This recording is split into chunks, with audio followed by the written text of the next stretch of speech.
नमस्कार मंडळी. मस्त वाटतंय ना आता पाऊस सुरू झाल्यावर. मूड तर एकदम झकाशच असेल नाही, गरम गरम भजी वगैरे खायला. मंडळी, जसं आपलं मन पावसामुळे भिजलंय ना, तसं आपली पृथ्वी पण तिच्या हिरव्या रंगात न्हाऊन निघाली. आणि आता ती इंद्रधनुष्याची वाट बघतीये, जे तिच्यावर सप्तरंगांचा धुंदवून वर्षाव करते. अशाच या इंद्रधनुष्यावर मी एक कविता केली आहे, जी आपल्या जीवनाची 7 रंगांमध्ये रंगून गेली आहे. आणि एक आनंदाची बातमी म्हणजे या कवितेसाठी मला ज्येष्ठ कवयित्री श्रीमती विजया वाड यांच्या हस्ते बक्षीससुद्धा मिळालेलं आहे. काय मग, उत्सुक आहात ना या इंद्रधनुष्यावरची कविता ऐकायला? इंद्रधनुष्य. इंद्रधनुत नवमटले सुंदर सप्तरंग, मन झाले माझे धुंद, फुलले अंतरंग. तांबडा लाल भडक जणू सूर्याचे प्रतिबिंब, फुलवली जीवसृष्टी होऊनी बेधुंद.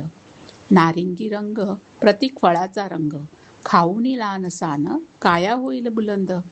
पिवळाच असे हा सोनचाफा, देतो मस्त सुगंध, प्रसन्न होते मन जाणूनी हाच गंध. हिरव्या रंगातून खुलतो सौभाग्याचा रंग, आशीर्वाद जणू सौभाग्य राहो अखंड.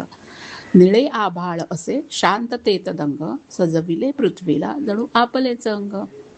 पावित्र्य खुलवितो स्वच्छ पांढरा रंग, जपुनी पावित्र्य आपुले जीवन होईल उत्तुंग.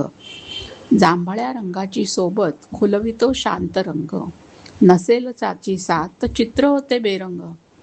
असे असूनी स्वप्तरंग वेगळाच असतो मनाचा रंग, ओळखुनी रागरंग जाणावे अंतरंग.